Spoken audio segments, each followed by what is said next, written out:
Hello, everyone. This is the Tiff Jack devoted to helping you dump the overwhelm and live the happy. Today is episode number 28. Is guilt running you ragged? Ooh, That is a question. it sure is. A very important question. I'm Jack. This is Tiff. We are so happy to be here with you today. We are talking about a very serious topic today because so many people are allowing guilt to run them ragged. And we just want to talk about what guilt really is and the truth about it, because it will open your mind and enliven your thoughts and actually help you release guilt so that you can move to a better feeling place in life. And we can promise you that while this is a serious topic, we will not be so serious. We will laugh. What? We may cry now and then, it happens, but we are going to keep it real. Yes. Which means we'll be laughing and crying, I'm sure, at some point. I am not today's conversation. crying. So I guess we might as well start with what I've been spending my week doing, laying on the couch, nursing a hurt back. Oh, which honey. it's the first time in my life that I've experienced this. So it could be 10 million times worse, but for me, this is pretty shitty. It's been pretty bad. Babe. Yeah. I was working my FedEx shift on Saturday, picked up a box that was much heavier, much heavier than it looked, and obviously didn't incorporate all of my knowledge. I don't know what happened. Anyway, tweaked my back, finished my route. Every time I would pull on the brake, stand up, sit down, buckle my seatbelt, not to mention picking up packages for hours on end. It was a pretty rough day. Finished the day, came home, and by that night, I was down for the count. Yep. It was a new experience. Yeah, and let me just give you a little Paint the picture. Paint the picture for you. So Jack is a very active creature. He's a very busy human being. He's always moving. I have never known Jack to sit down in the middle of the day and even watch a show on TV. I don't think that's ever happened. Not my one MO. time. Yeah. So having an experience in his body where he cannot move and has to lay there and has no power to change it has been quite an experience to witness. Can you say acceptance? I've had a lot of acceptance. And another word, my theme word has been patience. There's been some anger, a bit of rage, some denial. I don't know how you could deny. Hostility. Oh, it's so funny. It's really not funny. I feel for you. My back does what Jack's does a couple times a year sometimes. I mean. God, that's awful. Well, it started a few years ago. It's terrible. I tweaked my back, and now every now and then I get that experience, and it lasts a while. It's not just something you get up from. No, it is not. Today is day 5 for me. I've not been back to work at FedEx, and we've seen our clients here and there. We've had to reschedule some, and then the clients that I have sat for about 45 minutes in, I'm breaking a sweat from the pain, trying to figure out what I'm gonna do. Yeah. But today I will tell you it is much better. I have to be extremely aware and cautious not to do anything wild or sporadic. Yeah, because when Jack starts to feel better, Jack starts I think to I'm act all normal. better. And then he's like, oh, I think I moved too much. Oh, wow. I have a new depth of empathy for you if you've had back. It's a shitty deal. Yeah. It really is. I've really learned a lot. It's actually been incredibly helpful to me to get to just recognize how I had to let go of my resistance. And this might be a good place to talk about resistance. Mm-hmm. I live in a lot of resistance, and I realize I'm doing it after I'm there. But before that, I don't really notice what's happening. But when we're in resistance, essentially we're trying to hold off whatever it is, the universe moving for us and trying to take care of it all on your own, and you just can't do it. Well, it really slowed you down. It really slowed me down. Yeah. And stir crazy level. You know, we do know, Jack and I know that there are no accidents. So when things happen, there's something in it. Yeah, for sure.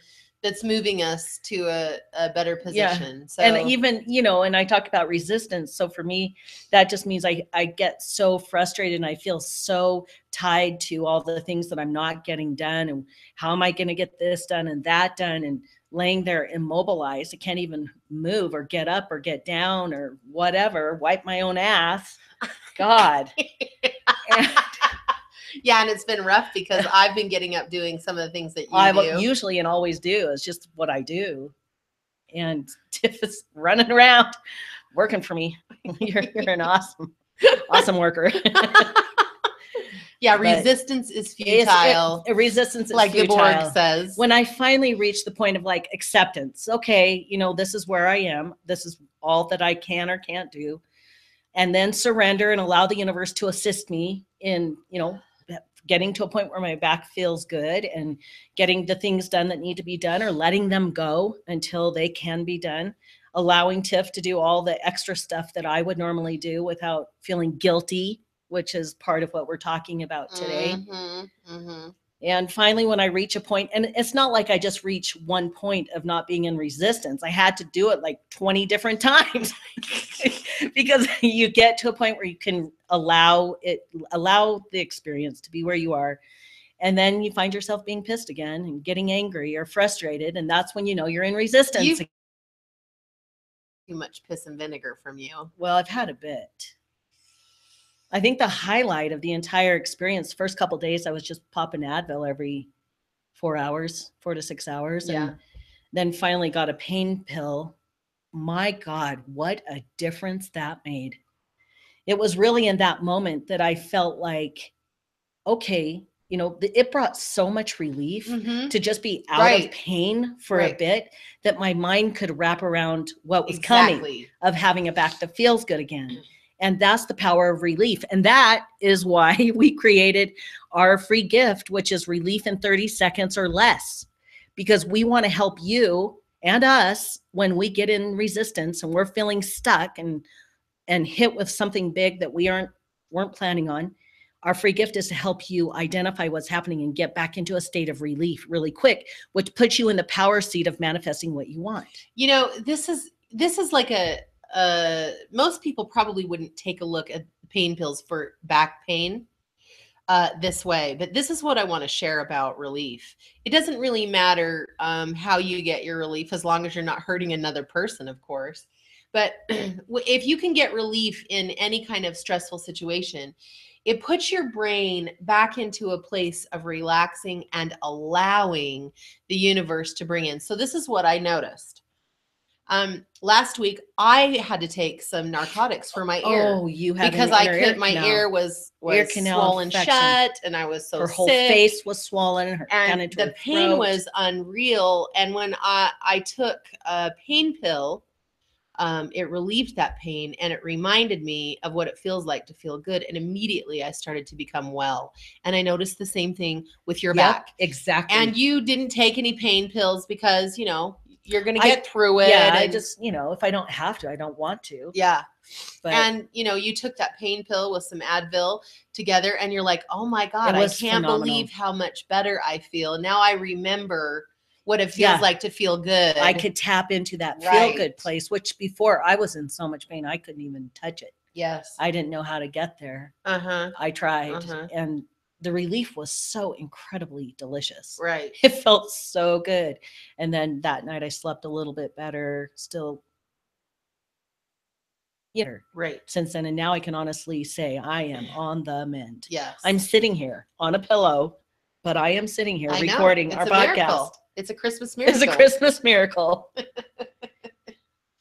So relief, it's a really important thing. It is. I've learned a lot about that, creating relief in our life. If there's something going on, any way that we can get relief. In fact, I posted a picture of our grandbaby today and I said, when I'm feeling low, I look at pictures of our granddaughter and I just feel this overwhelming feeling of joy. I know I've shared this before, but it puts me in a better mindset so that I can move up that evolutionary mindset journey of getting more to a productive thought process, which just means, working on thinking thoughts that are in alignment with the vibration that I'm trying to create. And let's put that in simpler terms, shall we? Yeah, let's do. So I like to think happy thoughts because happy thoughts bring in happy experiences. Mm-hmm. And when I'm Shitty feeling thoughts bring in shitty experiences. we've talked about the shitty shits. Mhm. We all have the shitty shits sometimes. Definitely. And when we do, finding a little bit of relief will open us up to more and more of feeling better. And that's what we want, because that's the manifesting place. That's where you're in a place of non-resistance. Non-resistance. Mm-hmm. Yep. And always figure out where you're at. Where are you right now in this moment? Are you in resistance or are you in flow? Right. Are you going upstream or downstream? Everything you Think want about it. is downstream. It's downstream. And you don't have to go from feeling totally depressed to ecstatic bliss. No, we just want you to go from depressed to anger, because anger is actually a step up from feeling depressed. Right. And we're going to talk about that today. That may sound so funny to you, because we have all these stories about, I should never feel this way, or this way, because it means this negative thing about me. And so why can't I just be totally happy all the time? Well, there is, like, pretend there's a ladder in your mind. And if you're feeling a specific negative feeling about yourself, the next feeling up could be something that still doesn't feel that great, but feels better than where you are. And that's kind of how you have to do it. It's like pieces, parts, baby steps. And we're going to talk about guilt today, because guilt is a very big word that many people talk about. I constantly hear people talking and saying, oh, that just makes me feel so guilty. Mhm. I can't do that. I'll just feel guilty. It paralyzes you in life. And we want to talk about where it comes from. Yeah, and what it really is and why it doesn't serve you. Well, you know what? What? I'm going to take that back. It could serve you a little bit. It does serve you. Yeah. Everything serves you in one way or another. So if you're sick of guilt and you don't like how it feels, we're going to talk about it. And this might help pull you out of guilt quite a bit more than you're used to. Mm-hmm. So, babe, for you, what does guilt mean to you?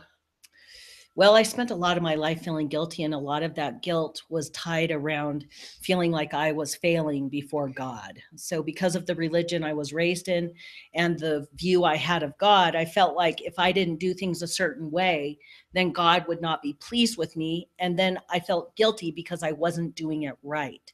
I'm someone that is incredibly, because of my energy type, is incredibly tied to doing things well, doing things right, being perfect, you've heard me talk about being a perfectionist. Perfection is an illusion anyway. But when you're somebody that is constantly living in a way, wanting to be good, wanting God to be pleased with you, and also tying your goodness to blessings and God blessing you, my God, that sets you up for a serious crash. At some point when you realize you're falling short here or there, and man, now God's not going to bless you and you're fucked. Well, I think that most people have felt guilt often. And so, listeners, what I'd like you to do is ask yourself, where does your guilt come from? You know, what's your belief system about guilt? For instance, I was raised feeling that guilty is a good thing because it keeps you safe from doing bad things again. So a lot of times it was discussed in the religious culture that I have come from, that guilt is a godly sorrow of feeling bad about the things you have done wrong. And if you feel that godly sorrow or that guilt, then you're paying the penance for the bad thing that you've done. And then at some point, God will, or Jesus will lift this from you and you will feel whole again. And this has posed some problems for me. Now, of course, we're not sitting here saying that religious ideology is like, you shouldn't listen to that. We're just talking about our personal experience with guilt. And then you get to ask yourself your own questions. You know, where does my guilt come from? And how did I believe in that? So feeling guilty, there were many times that I would do something and I would not feel guilty. And then I would think, oh, I can't truly repent for my sins until I find that godly sorrow or guilt so that I can be forgiven for what I have done wrong. And so there were many times I was looking to feel guilty. Guilty was not feeling guilty about things was not something I felt all the time. I'll be talking about some of the things I have felt guilty about, but more times than not, I was trying to feel guilty because I believed that was the process to bring me closer to God. I understand exactly what you're saying, and I had a mindset for a lot of years of my life. I no longer live this way, but I was tied to the more I could what is it called where you flog yourself? Yeah. The more you could self-deprecate yourself, and the more you felt terrible and awful, I too believed that kept me closer to God, because then I would be really relying on God when I felt so shitty about myself that I would need God to save me. And it no longer is my mindset, and it feels so much more free to be in a place where I know that I am whole and complete, and I'm here having an experience. Everything is experiential for me to learn and grow and expand and become more and more of a creator through using my thoughts that I'm here to do. And this reminds me of the 12 steps. When I went to Overeaters Anonymous, I went to a religious 12-step program. So it wasn't the AA program, but it was designed after that. And it was from the religion that I was from. And I remember going in and taking a look at my moral inventory and taking a look at all the things I felt guilty about and addressing those things. Now, taking a moral inventory for behaviors that do not serve you and pull you out of alignment is a very good thing. It's very, yeah. And that's just being accountable for the things that you've done that you don't want to do anymore, and then making amends where it needed to be taken care of. I did all of that, and I think it's awesome. But the guilty factor, there's something very interesting about the guilt. Guilt is a way that I looked at as being, in alignment with God or source energy or the God of your understanding. So as we talk about this, I'm going to bring the name of God in, or universe. It's all synonymous. Whatever the God of your understanding is, it's completely irrelevant what you call that energy. So just call it what feels comfortable to you. But I remember sitting in there and thinking that many people in there in those meetings felt that guilt was a very good thing. And what we have come to understand now with working with our clients and working with ourselves, for goodness sake, as all guilt does is a created story about where you are bad or wrong. Now, Jack and I always talk about in alignment living and out of alignment living. In alignment living is that place in life where you're doing things that you just have a sense of well-being. You just feel good about what you're doing. You're living your best life. Yeah. And then out of alignment living is where you're running into resistance, into some problems in life. You're not feeling as joyful or happy. You're feeling, kind of bummed and sad a lot. You feel like you're not that great of a person. That's out of alignment living, but we don't really associate it with, okay, this is right and this is wrong. Because if you choose to live a guilty life, we're not saying to you that is wrong behavior. What we're here to do is to assist you in getting that sense of well-being. So really dumping the overwhelm and living the happy. That's our interest. And if you're interested in that, then this podcast today can be very assistive to you. What we would like to start sharing is some of the places in life where we felt guilty and why. And then we would like to talk about where guilt actually comes from. Because I'm sure everyone that's listening has noticed that some people feel guilty about one thing and another person has no guilt about at all about it. So why is that? It's all relative to you. Right. That's pretty interesting, I know. Right? Yeah, it is. So, Jack, do you want to share your guilt? Oh, my guilt. Okay, I'm going to lay it out here for you. When I was a young child, I remember the first time I remember feeling truly, truly guilty. My mom and I had gone into a store and they had the big, I think it was called Skags. I remember Skags. What a name. Skags. It was kind of like a CVS or a Walgreens or something. Yeah. Back in the day. Right. By Grand Central. Right. The department store. Oh my gosh, memories. Anyhow, so we had gone in and they had the bins of the penny candy. And I thought that was just for us to enjoy. And so I picked up a piece of candy, unwrapped it. It was red and it was hard candy. And I was so excited to eat it because I always loved the flavor of cherry. And I thought it was probably cherry. And so I'm looking at this candy and I got it in my hand and I was walking with my mom and I unwrapped it and stuck the wrapper in my little pocket of my handmade pants because all my clothes were made by my mom. And I stuck it in and plopped the candy in my mouth. And we're just walking down the hall of Grand Central or the mall. And my mom looks down at me and she said, "What is in your mouth?" And all at once, I felt a flush of embarrassment wash over me. So you had shame. Shame. Yeah. And I knew instantly by the tone of her voice that I had messed up. So let me ask you this.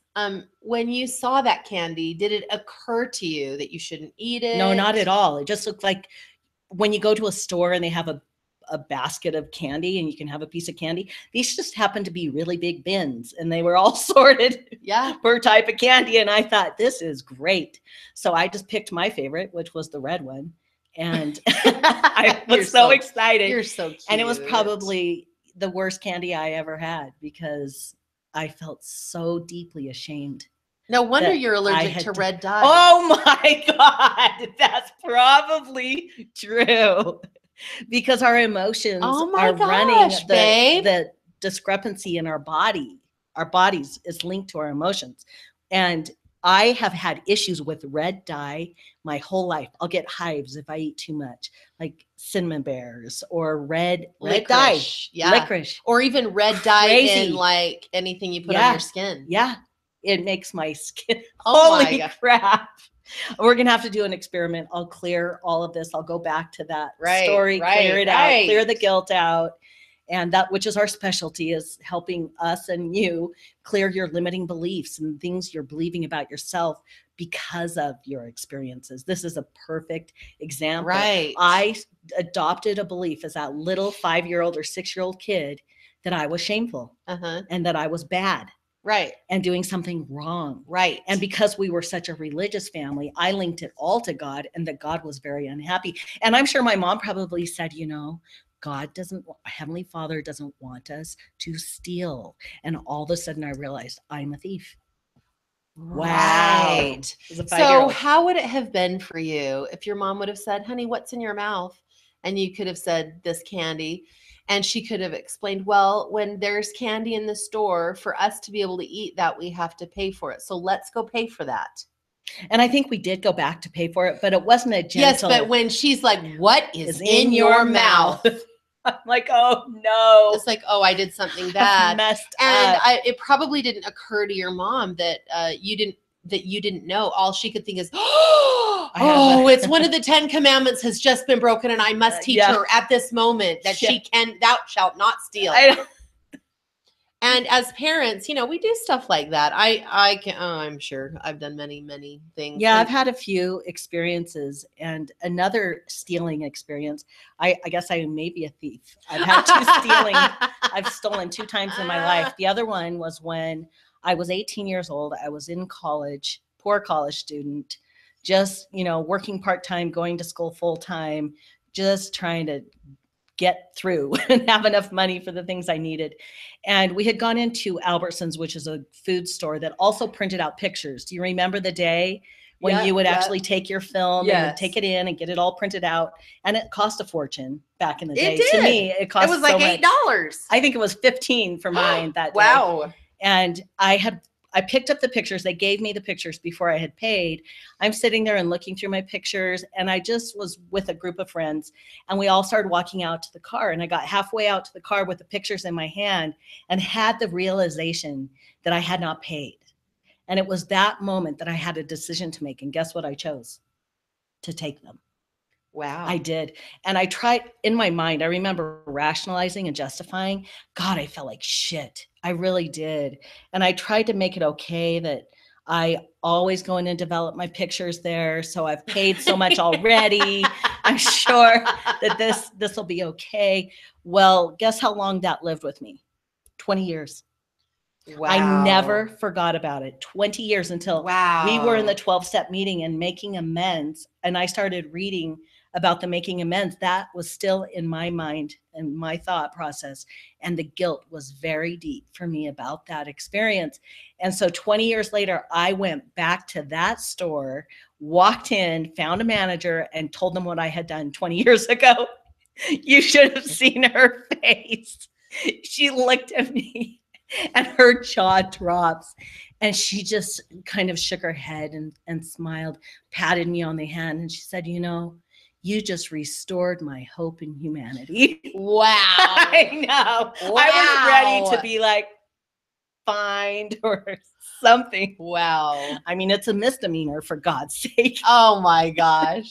Oh, babe. So that 20 years, God, that 20 years. Guilt. Yeah. And it's like, okay. So was guilt really serving you that 20 years? Was it really helpful? No, it was a very, very heavy weight. Sure. And I realize now that if I would have just walked back in and paid for them, that would have been alignment. That would have felt the best to me. But to carry that level of guilt for 20 years is ridiculous. Right. It just needed to be taken care of one way or another. And that's how I chose to take care of it. That's awesome. And I felt all better after that was over. And there you have it. Right. So this reminds me, babe, as you're talking about this, when we first started our company, one of my family members was not very happy with my life choices, and I was like, want to make someone unhappy with your life choices. God. So she said to her daughter, she said, I just don't think what Tiffany is doing is good because she's helping people get rid of their guilt. And I just thought to myself, that's true. That's exactly what we're doing, is helping people get clear on who they really are. If they need to make amends, awesome. But to feel guilty over stuff that you shouldn't be feeling guilty about. Yeah, when you identify your worth according to your guilt, that it makes you a bad person, that you're broken, that you're flawed, that you're evil, that you're dark, all those things go in direct opposition to the truth of who you really are. Mm-hmm. And all of us have made decisions that we look back and we're like, oh, I wish I wouldn't have done that. Oh my gosh, what was I thinking? And then we still carry guilt about it. And here's the problem, is that guilt is keeping you stuck in feeling like you are falling short somehow in the eyes of someone.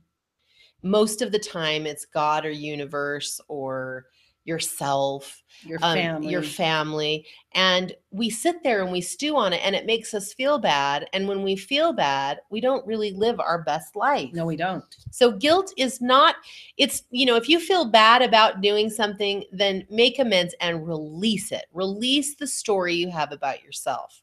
And I have to laugh at the family member that said that, because it's like, well, absolutely. Any negative emotion that our clients feel, we're here to assist them to remove those so that it doesn't keep them stuck in the same old patterns all the time. I mean, my God, think about me as a 5-year-old taking a piece of candy that I had no idea, and to live with such guilt that I did something terrible before God.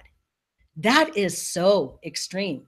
And those are the things that need to be identified. And it really did condition you. It conditioned me huge. And then you start having a belief about yourself that you're a thief or that you're a bad person. And then you attract experiences to tell you that what you're believing about yourself is true. Yeah. Because our thoughts are indeed creating our reality. Absolutely. So thinking about ourselves as broken or flawed or evil or dark, it will not serve you in creating and living your best life. No. So would you like to hear about some of my guilt? Yes, please. So one thing I felt really guilty about when I was young is that I could not conform to what everyone was wanting me to do or be or act. And I tried really, really hard.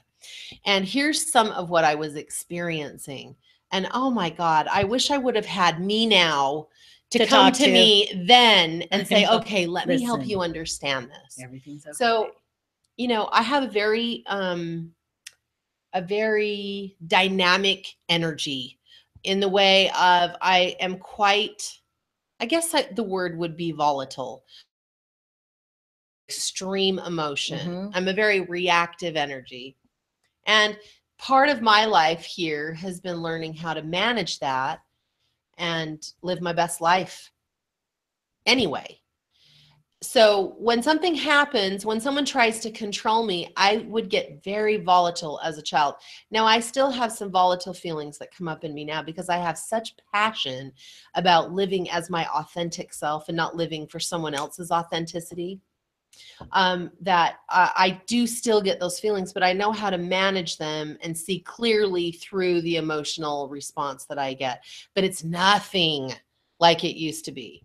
So my mom was a single mother, had a lot of responsibility, didn't have any child support coming in, had to support her kids and be both mom and dad, and was operating from her own belief system and religious ideology. So there were many, many things that she believed that I should be or shouldn't be doing. And a lot of that, I was like, this doesn't make sense to me. This doesn't feel right. And so when she would try to be controlling with me because I wasn't doing things her way, things would get kind of aggressive. And I used to get so angry that I would scream at her and say, I hate you. I wish you were dead.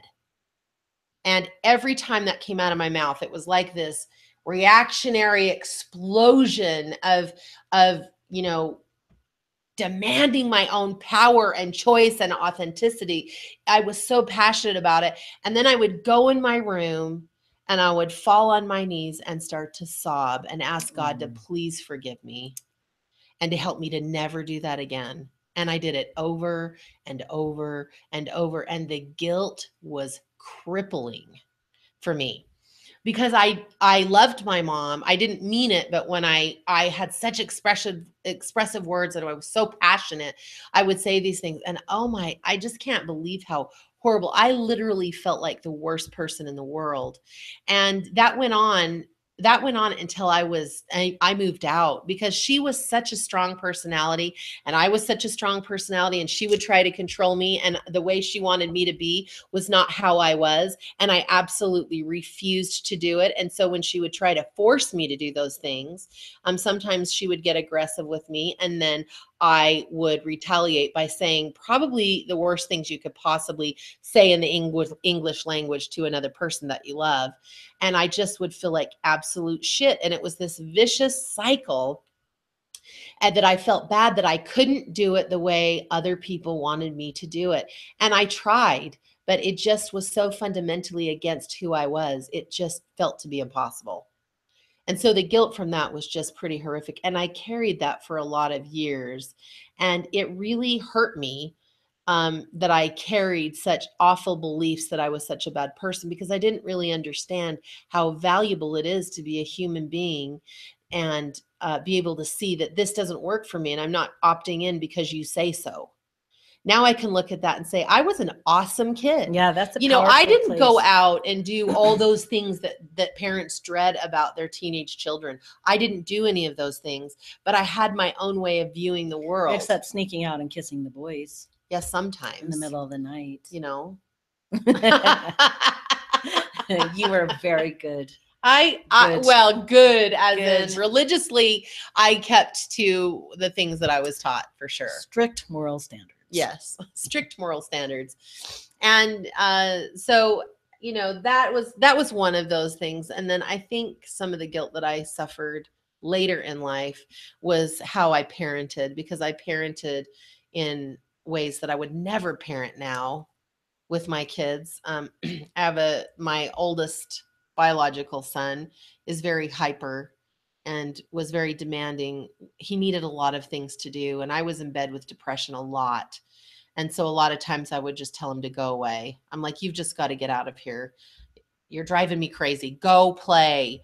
And I had guilt over that, and there are a few other things that I did as a parent that I'm like, oh man, I would do things so differently now. But this is what I know about our lives and guilt, is that most of us, most of the time, are operating from what we know at any given time. You're doing the best yeah, you we're can. doing the best we can with what we understand. And Yeah. when you know better, you do better. Like, that's just basically it. Yeah. You're here to live your best life, the life that feels the best to you. And carrying all of the weight of this guilt and shame from experiences throughout your life does nothing to serve you. No. It just weighs you down, slows you down, and keeps you stuck in some places that probably feel pretty shitty. Yes. And, when you begin to feel guilty, this is a question to ask yourself, is there anything that I need to do to make amends for where I feel guilty? And if not, then you need to start asking yourself, what does it mean about me if I've done these things? And then write those things down. And those are the things that must be cleared and let go of. Once you can clear and let go of the belief about yourself because of what you've done or experienced, then you will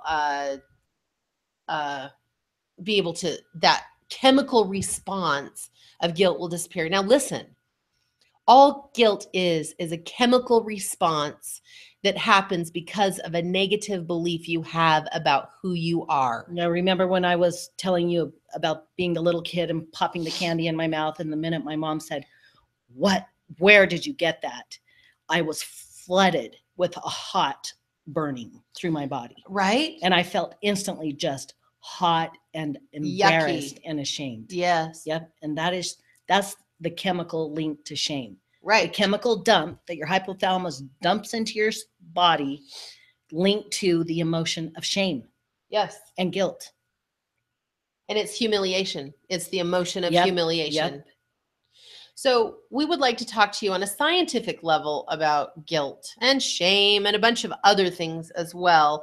So this can help you understand what your brain is actually doing. Now, like I just shared prior to what Jack just shared, is that when you have a belief about yourself in a negative way, your hypothalamus releases a peptide or a chemical concoction or a chemical dump into your bloodstream that gives you a certain type of chemical response or emotional response in your body. And that's what makes you feel guilty or shameful or any of the other emotions that we're going to talk about today. But guilt is one of those things that really causes a lot of destruction in our thought process, like in our life. It feels like it destroys our peace. It destroys our happiness. It destroys feeling restful or a sense of well-being because we just feel so dang bad about doing the things that we've done in the past or that we continue to do. For instance, if you have an eating problem and you continue to overeat, you will feel guilty because you should be doing it differently to have a different result. Well, there's a reason that you're overeating, and finding the reason that you're overeating is really what you need to be paying attention to. There's no energy out there that says, oh, you are a bad person and you will not be blessed with amazing things in your life because you're having a hard time with this experience. No, what we're trying to say is there are reasons that we do what we do. And until we know what those things are, we will continue to do what we do. And when you learn what those things are, then you change the things that you do. The pain that we experience in life, the emotional pain and trauma, is only just the process of our self-evolution, of coming more into the truth of ourself, to know that we are a complete and whole creation of the divine and that we are just on a road. Right? Yes. So having our experiences. There's a book called Power versus Force, and this is by Dr. David R. Hawkins. And it's a great book. It's very scientific. So if you're not into reading science, you can just listen to what we have here. But if you want to know more, of course, you can read this book. It's extremely enlightening. And this guy is awesome because he has literally measured the vibration of certain emotions and what they actually mean. And he measures them in megahertz. So the movement of energy, okay, the movement of energy in vibration, he's measured it. So here's a couple of things just to kind of give you an idea. These are the vibrations of consciousness.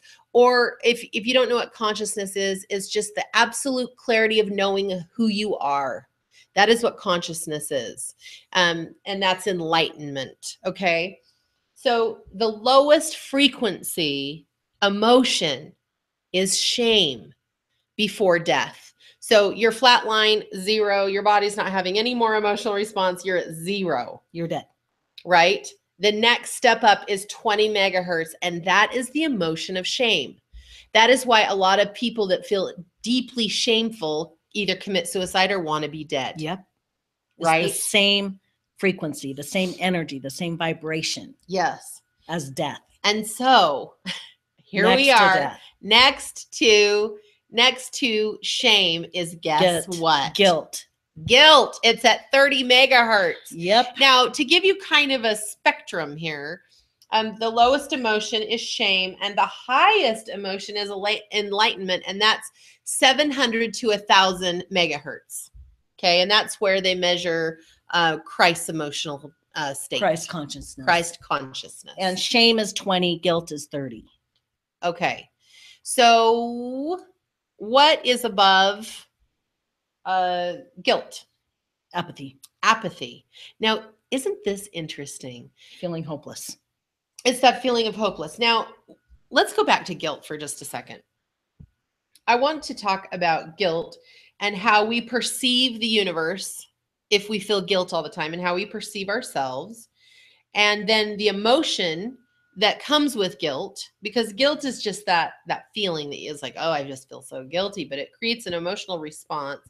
And then the process that we go in when we're feeling guilt all the time. So these are measurements that are from this Power versus Force book, which is so powerful to know, because it really enlightens you about what guilt really is, because it's bullshit.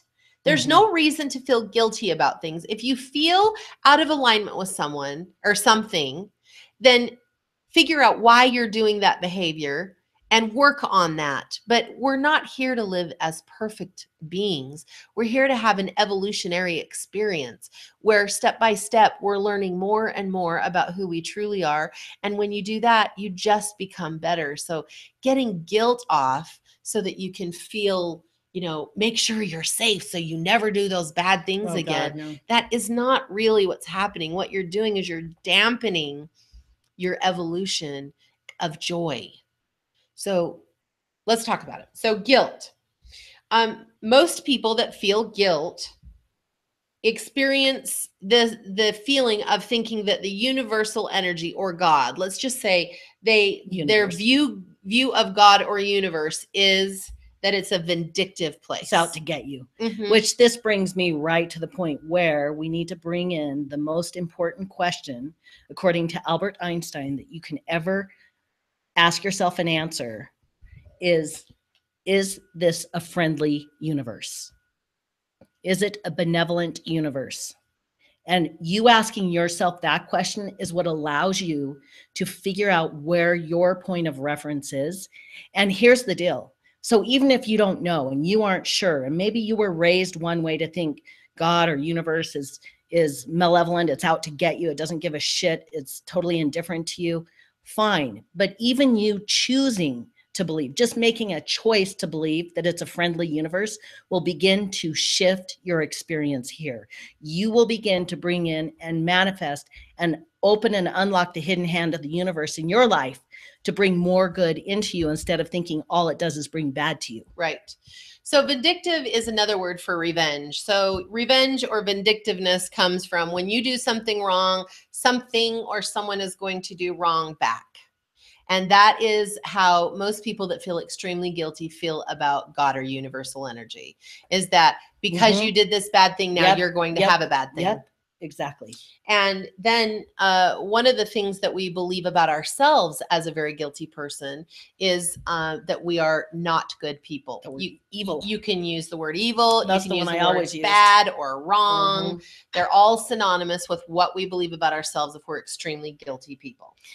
And I think we might need to just say a little quick note about consider your generational heritage. Where does your ancestry come from? If you come from England or the puritanical belief system, you will have guilt with you. You will be carrying guilt. You will feel like a guilty shit ass 24/7. And evil is the word. If you come from the puritanical thought forms, evil will be the word that you view yourself if you're not perfect, or quoting, I'm doing air quotes, perfect. Yeah. I never use the word evil. I use the word bad. Yeah. Like I've done bad things. Mine was evil. Yeah, yours was evil. It was. And I was always so confused like, evil. by that. I'm like, what? Jack, what's wrong with you? Like you have always been such a kind and loving and generous. Oh, I stole a candy when I was 5, Tiff. Get it straight. You evil child. Oh, dear. I know. Okay. So the emotional response of someone that feels guilt often or feels guilty is blame. So you'll find if you're a person that feels guilty often, you will be blaming others for your experience. That's just, Wow, blame. Yeah. If you yeah, find yourself blaming other people, stop and ask yourself, what do I feel guilty about? right, What is it that I feel guilty about right. that I've done or not done? Mm-hmm, That's making me want to point my finger and blame everyone around me mm-hmm, for being the cause of my trouble. right. And then the process that you experience in life is a destructive process. So, like I said, it can destroy peace, it can destroy your joy, your sense of well being, your sense of feeling good, your connection with universal energy. It just kind of erodes your experience with those things. And so, as you can see, it really does not serve you to feel happy, to feel guilty. To feel happy, to feel guilty. Yes, like it doesn't help you to feel happy if you feel guilty. Mm-hmm. Let's talk about shame, because shame and guilt are so closely connected. A lot of people feel ashamed and then guilty. So let's just for good measure, let's talk about the frequency of shame. We already talked about it's 20 megahertz. It is the lowest vibration that we can feel in our emotions. And so the way that people that feel deeply ashamed, their personal view of universal energy or God is that universe despises them. Wow. Hates them. Nope, despise. It's a different emotion. Mm. So a despising universe, or the way that they see themselves is they see themselves as a miserable person. That's linked right into shame. And then the emotion that you'll experience with shame is humiliation, right? That's that feeling that you had, that I'm humiliated, I'm embarrassed feeling. And elimination is the process, and that would describe eliminating or getting rid of. And that's why you feel the emotion you want to be often. dead. You want to be dead. Mm-hmm. Yep.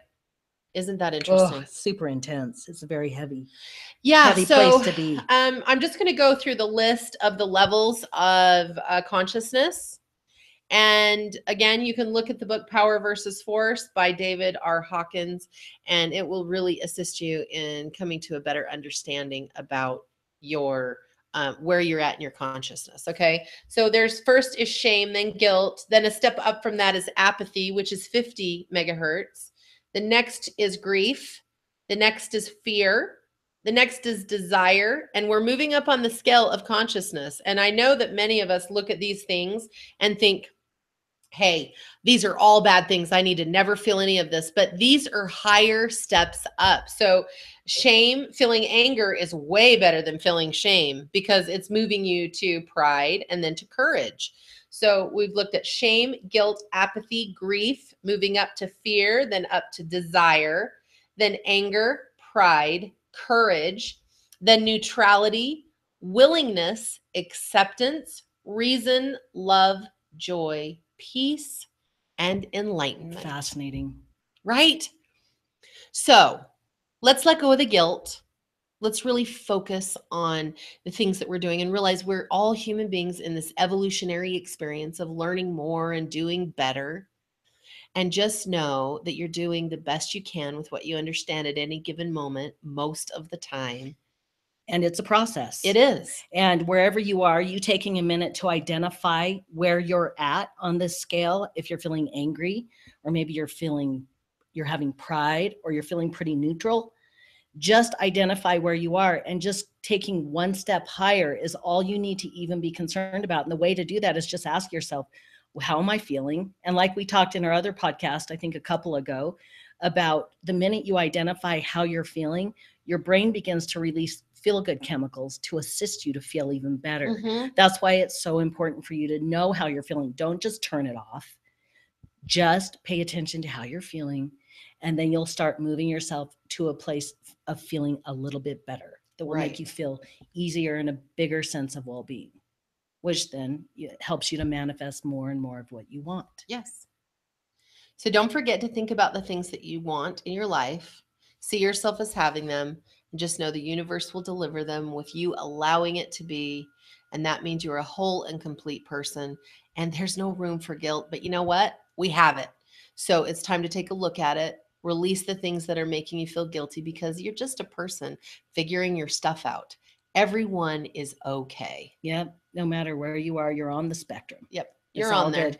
And if you haven't collected your free gift from us, Relief in 30 Seconds or Less, I'll throw a link here in the show notes. Or you can always jump over to our website, tiffandjack.com. And we have that gift there. Please subscribe to our podcast if you haven't already. Share us with your friends. If we've said something today that's helped you, reach out to your friends and share a link to our podcast with them. And we would love it if you have the capacity to leave a review on iTunes. If you have an iPhone, you can do that. We would love it. And just always know that wherever you are, you're in your boat. You cannot miss it. You're in it. And no matter if you're feeling happy or sad or mad, it's okay. Just identify where you're at, go one step higher, and that's enough. Yep. That's good enough. And remember, eat dessert first because life is meant to be devoured. We're Tiff and Jack. We will be back.